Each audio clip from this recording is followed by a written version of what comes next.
MH3 को like और subscribe करें। Thank you. ये पुराने जमाने की बात है।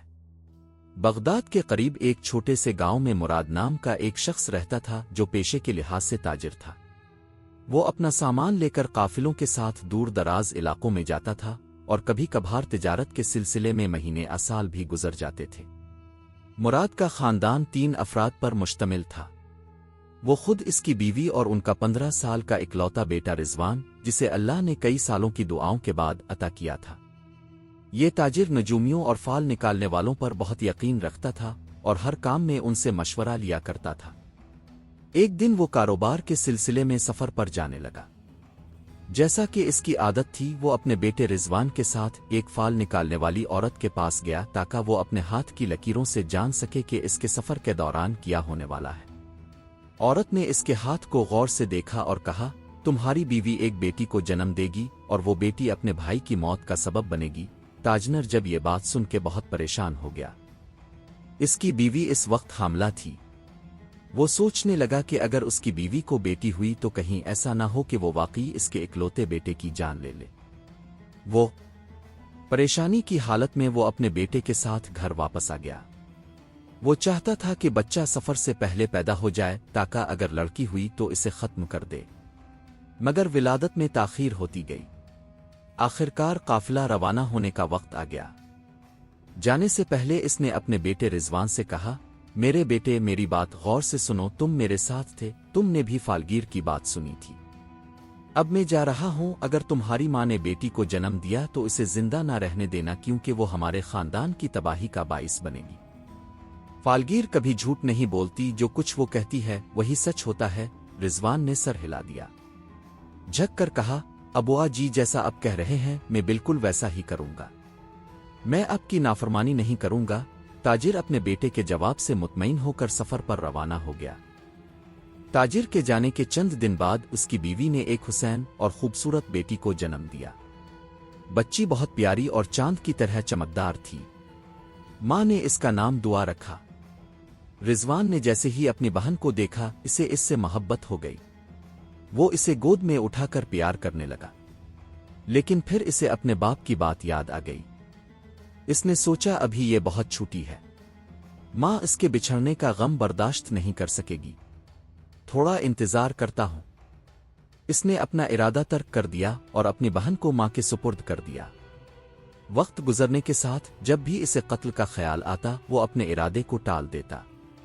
दिन गुजरते गए और उसकी अपनी बहन से मोहब्बत बढ़ती गई। वो सारा दिन इसके साथ खेलता रहता। इसने फैसला किया कि वो अपनी बहन को जिंदा छोड़ेगा। शायद जब इसका बाप वापस आए तो इसकी मासूमियत देखकर इस पर रहम आ जाए। अगर फिर भी सख्ती करे तो समझा लूंगा कि ये बेगुनाह है। 1.5 साल गुजर गया। रिजवान कारवा सराय गया तो इसे वहां खबर मिली कि इसका बाप काफिले के साथ जल्द वापस आ रहा है। रिजवान को डर लगने लगा कि अब्बा जब इससे बहन के बारे में पूछेंगे तो वो क्या जवाब देगा और गुस्से में आकर अब्बा बहन को मार डालेंगे। वो अपने पड़ोसी के पास गया। इसका पड़ोसी इसके अब्बा का दोस्त था। इसने अपने बाप के इरादे के बारे में इसे बताया और खदशा जाहिर किया। इत्तेफाक से जब दुआ पैदा हुई थी, उन्हीं दिनों पड़ोसी के यहां भी बेटा पैदा हुआ था। पड़ोसी ने रिजवान से कहा, तुम अपनी बहन को मेरे हवाले कर दो और मेरा बेटा तुम ले जाओ। अपने बाप को यही बताना कि इसके घर बेटा पैदा हुआ है। हम साथ साथ तो रहते हैं। जब दिल करे अपने अपने बच्चे मिल लिया करते हैं। रिजवान को पड़ोसी की ये बात बहुत अच्छी लगी। इसने पड़ोसी के हाथ चूम लिए और बहुत शुक्रिया अदा किया। इसने अपनी बहन इसके हवाले की और उसका बेटा लेकर अपने घर आ गया। अगले ही दिन ताजिर जब घर आया तो रिजवान ने पड़ोसी के बेटे को अपना छोटा भाई बताकर पेश कर दिया। इसे देखकर ताजिर हैरान रह गया। खैर, इस तरह इसकी बहन की जान महफूज हो गई। दुआ अक्सर मां से मिलने आती रहती थी, मगर ताजिर को कुछ दिनों तक शक न हुआ। जब लड़की बोलने लगी तो वो ताजिर की बीवी को मां कहकर पुकारने लगी, जबकि पड़ोसी का लड़का इसकी बीवी को मां नहीं कहता था। ताजिर को सारी बात समझ आ गई। वो गुस्से से पागल हो गया। तुमने मेरी नाफरमानी की है, वो रिजवान पर चीखा। इस लड़की को ले जाकर फौरन खत्म कर दो। चाहे मार के हो या जिंदा दफन करके। अगर तुमने ऐसा न किया तो इस घर में कभी कदम ना रखना, फिर मैं खुद ये काम अपने हाथों कर लूंगा। ये सुनकर रिजवान रो पड़ा। वो मजबूर हो चुका था। इसने अपनी बहन को मारने का इरादा कर लिया। इसने सोचा कि तलवार से कत्ल करने से जिंदा दफनाना आसान है। इसने कुदाल उठाई। घोड़ा तैयार था।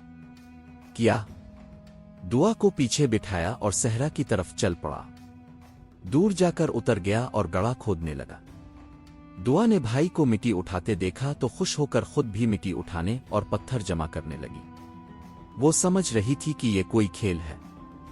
जब गड़ा इतना हो गया कि वो इसमें बैठ सके तो रिजवान ने कांपती आवाज में कहा, दुआ इसके अंदर बैठ जाओ, और वो हंसते हुए गड़े में जाकर बैठ गई। रिजवान ने ऊपर पत्थरों से गुंबद बनाना शुरू कर दिया। दुआ नीचे से खुश होकर चनलोती रही, भाई देखो यहां से रोशनी आ रही है। वो हैरान होकर हर सराख बंद करता रहा। जब पूरा अंधेरा हो गया तो दुआ रोते हुए बोली, भाई मुझे खौफ लग रहा है, मुझे बाहर निकालो। रिजवान का दिल फटने लगा। वो कुछ देर खड़ा रहा, फिर चीख मारी, कुदाल उठाई और सारा गुंबद तोड़ डाला। दुआ बाहर निकली और अपने भाई को गिले लगाकर रोने लगी। रिजवान भी रो पड़ा और शुक्र अदा किया कि अल्लाह ने इसे हिदायत दी और एक मासूम जान को मारने से बचाया। फिर दोनों बहन भाई घोड़े पर सवार होकर पहाड़ों और वादियों में निकल गए। रिजवान जानता था कि अब वो दोनों बाप के पास वापस नहीं जा सकते, क्योंकि अगर गए तो कहीं इसका बाप खुद दुआ को ना मार दे। इसलिए इसने बाप का घर छोड़ दिया। रास्ते में इसे दो छोटे कुत्ते मिले, बच्चे मिले। इसे भी उठाकर साथ ले लिया। एक जंगल में ताजा पानी का छोटा सा झील था। दोनों घोड़े से उतरे, पानी पिया और कुछ देर आराम किया। रिजवान को यह जगह बहुत पसंद आई। जंगल में मुकम्मल तन्हाई और खामोशी थी। बस परिंदों की चहचहाहट और दरख्त झाड़ियां थीं। इसने यहां रहने का फैसला कर लिया। इसने दरिया के किनारे सरकंडों से झोंपड़ी बनाई। रिजवान ने कमान और तीर बनाए और शिकार करने लगा। पहले दिन हिरन का शिकार करके लाया, खाल उतारी, गोश्त भूनकर खुद खाया और बहन को खिलाया। दिन गुजरते गए। कभी कभार चुपके से गांव के बाजार जाता, हिरन की खाल बेचता, पैसे से कपड़े और जरूरी सामान लाता। रिजवान अब 32 साल का जवान हो चुका था और उसकी बहन 18 साल की हो गई थी। वो सुनहरे बालों वाली खूबसूरत लड़की बन चुकी थी, जिसकी खूबसूरती देखने वालों को मगन कर देती थी। हर सुबह वो घोड़ा तैयार करता।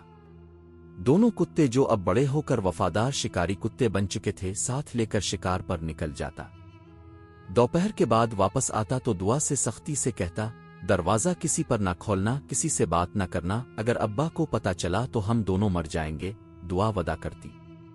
यूं रिजवान और दुआ सालों साल जंगल में रहे। रिजवान ने सरकंडों की झोंपड़ी की जगह पत्थरों का छोटा सा घर बना लिया था। सर्दियों के लिए चूल्हा भी लगा लिया था। एक रात दुआ ने नींद में कुत्तों की जोर जोर से भौंकने की आवाज सुनी। उठ के दरवाजे से झांका तो देखा कि भेड़ियों का झुंड घोड़े पर हमला कर रहा था। दोनों कुत्ते घोड़े की हिफाजत में लड़ रहे थे। दुआ ने भाई को जगाया। रिजवान उठा, दरवाजा खोला तो एक भेड़िया इस पर झपटा और वो जमीन पर गिर गया। दोनों कुत्ते बाकी भेड़ियों को भगाने में लगे थे। ये मंजर देखकर दुआ खौफजदा हो गई, मगर उसने अपने होश पर काबू पाया। इसी लम्हे दुआ ने भाई की कमान उठाई और फौरन भेड़िए पर तीर चलाया। धोमा वहीं गिरा। रिजवान हैरान रह गया। तुमने मेरी जान बचाई। ओ मेरे खुदा, मेरे वालिद को फाल निकालने वाली ने कहा था कि तुम मेरी जान लोगी, लेकिन तुमने मेरी जान बचाई। वाह मेरे अल्लाह, होता वही है जो तुम चाहो। दुआ उसके गिले लगकर बोली, मेरी जान भी तुम्हारी है भाई। अगर तुम ना होते तो वालिद मुझे मार देता। मेरे पास तुम्हारे सवा कोई नहीं। रात भर रिजवान सोचता रहा, अब वापस जाकर अबू को साबित करूं कि फालगीर झूठी थी। गैब का इल्म सिर्फ अल्लाह के पास है। मैं जिंदा हूं, बहन ने मेरी जान बचाई, मगर अबू के दिल में शक भर गया पड़ा है, यकीन नहीं आएगा। सुबह दुआ ने कहा, भाई मैं झील पर कपड़े धोने जा रही हूं। رضوان نے اجازت دے دی اور نصیحت کرتے ہوئے کہا جلدی واپس آ جانا، کسی کو نظر نہ آنا۔ جی بھائی کہہ کر دعا جھیل پر چل دی۔ وہ خیالات میں گم ہو کر کپڑے دھو رہی تھی کہ شہزادہ اپنے محافظوں کے ساتھ شکار کھیلتے گزرا۔ دعا کی خوبصورتی اور سنہرے بال دیکھ کر شہزادہ حیران رہ گیا۔ دعا نے اسے آتے دیکھا تو کپڑے سمیٹے اور بھاگ کر گھر آ گئی۔ اس نے بھائی سے یہ بات چھپائی کیونکہ ڈر تھا کہ کہیں بھائی ناراض نہ ہو جائے اور باہر جانے پر پابندی نہ لگا دے۔ شہزادہ محل لوٹا تو اپنی وفادار نوکرانی کارمانہ کو بلایا۔ وہی نوکرانی شہزادے کی پرورش کر چکی تھی۔ شہزادے نے ساری بات بتائی اور کہا کہ مجھے جھیل پر اس لڑکی سے محبت ہو گئی ہے، میں صرف اسی سے شادی کروں گا۔ کارمانہ نے کہا حکم دے میرے آقا، میں جا کر اس کے بارے میں سب معلومات لے آتی ہوں۔ اگلے دن کارمانہ بوڑھی بھکاری کا روپ دھار کر آئی اور لکڑی کی لاٹھی سے دروازے پر دستک دی۔ دعا حیران رہ گئی، پہلے کبھی کسی نے دروازہ نہیں کھٹکھٹایا تھا۔ باہر سے آواز آئی یہ گھر والوں، اللہ کے نام پر ایک نوالا دے دو، میں پچھلے 2 دن سے بھوکی پیاسی ہوں۔ دعا نے اندر سے کہا اللہ کریم ہے، ہمارے پاس صدقہ دینے کو کچھ نہیں ہے، یہاں اور کوئی گھر نہیں، اب بستی کی طرف چلیے، وہاں ضرور کچھ مل جائے گا۔ کہ رومانہ رونے دھونے لگا۔ ایسی دل کو چھو جانے والی شاعری سنائی کہ دعا کا دل پگھل گیا۔ اس نے دروازہ کھولا اور فوراً کھانا دے دیا۔ کارمانہ کھا پی کر دعائیں دیتا رہا۔ پھر باتوں باتوں میں دعا سے ساری کہانی معلوم کر لی۔ آخر میں کہا کل شہزادے نے تمہیں دیکھا تھا نا؟ دعا گھبرا گئی، آپ کو کیسے پتا؟ کہ رومانہ ہنسا، وہی شہزادہ مجھے تمہارا پتہ لگانے بھیج رہا ہے، وہ تم سے شادی کرنا چاہتا ہے، محل میں رانی بن کر رہو گی۔ دعا نے صاف انکار کر دیا، میں اپنے بھائی کے بغیر کہیں نہیں جاؤں گی، اگر انہیں پتا چلا کہ میں نے دروازہ کھولا تو وہ ناراض ہو جائیں گے۔ کہ رومانہ مایوس ہو کر واپس چل دی اور شہزادے کو سب بتا دیا۔ شہزادے نے کہا کل صبح میں خود جاؤں گا اور اسے لے آؤں گا۔ اگلے دن شہزادہ کچھ محافظوں کے ساتھ آیا۔ رضوان شکار پر گیا ہوا تھا۔ دعا نے دروازہ کھولا تو شہزادہ سامنے کھڑا تھا۔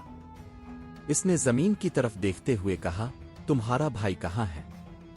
دعا نے جواب دیا وہ گھر پر نہیں، شکار پر گیا ہے۔ شہزادے نے کہا میرے ساتھ چلو، تم محل میں رہو گی، میں نے تمہارے بارے میں سب کچھ معلوم کر لیا ہے، تمہاری پوری کہانی مجھے پتا ہے، اب میں تمہیں یہاں اکیلا نہیں چھوڑ سکتا۔